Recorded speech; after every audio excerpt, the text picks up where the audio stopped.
What you're about to see is a video of Mr. Roy Fichtner, who has been on a disability pension for many years because he has a bad back.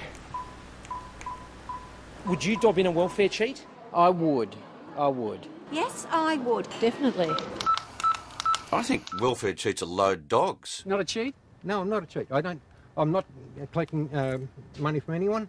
I only collect the dole or the pension, and that's it. Chances are, if someone's doing the wrong thing, they're actually taking money from you. I just thought I should tell somebody. Talk about the neighbours. So ripped off. We've become a nation of dobbers. Hello, I'd like to dob in a welfare cheat.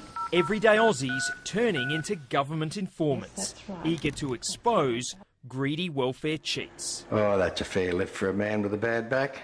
You're really asking ordinary Australians to become spies for Centrelink. Everyone accepts that the welfare system is there to provide people with assistance during times of need. But once people start double dipping, that's when they react. And that's when we're provided with invaluable information. Sorry? How can I help you? It's called the Fraud Tip-Off Line.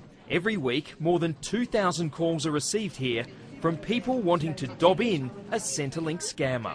I think what's happening is there's a much higher level of awareness on the part of the average punter about the payments that are made by Centrelink.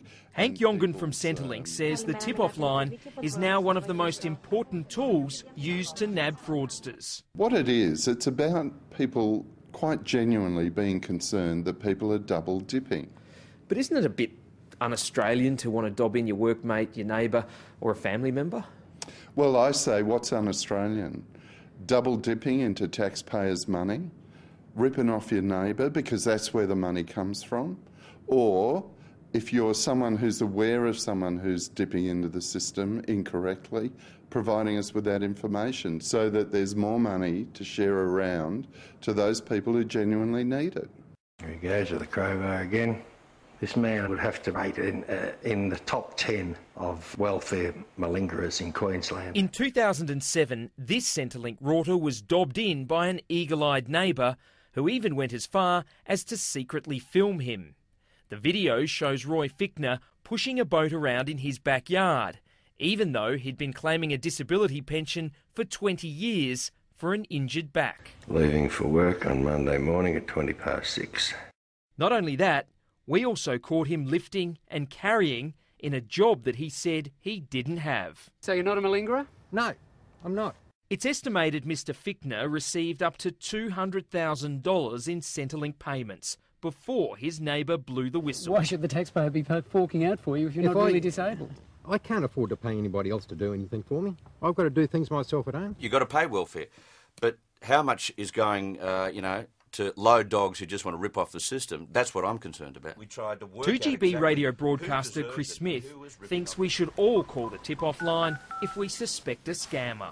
The dob-in line is a good one. I get calls quite often on the radio program, as I did only today, with people saying, I know someone down the road who takes time off, who's on Centrelink, who goes to work. They laugh about it at the barbecue up the road. I don't know what to do, but I've had a gutful because I'm doing it tough and I know some of my taxes go to this low life. Well, why not? Dob them in, get them in trouble, because at the end of the day, they're stealing from you directly.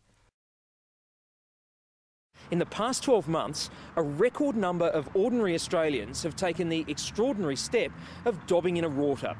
Down here at Centrelink headquarters, they've taken more than 100,000 tip-offs since June last year. The resulting investigations have saved the taxpayer millions of dollars. Not only will you get caught, but the longer it goes on, the more in debt you'll end up being, because we will always seek to recover the money. And then finally, if you've set out to defraud us, you could be prosecuted, and that's a blot on your reputation for life. It was a lesson learnt by Queenslander Bouvier Knights, who was jailed for claiming the baby bonus even though she didn't have a baby. She only got caught because someone dobbed her in. It's not just about gratuitously dobbing someone in. That to me is, as the word says, a dobber. I don't think dobbing someone in for welfare cheats can be described as dobbing. I actually think it is protecting your own money as a taxpayer. Yes, this is Centrelink. Yes, good afternoon. If you suspect someone is doing the wrong thing, Centrelink wants to hear from you. The fraud line number is 131524.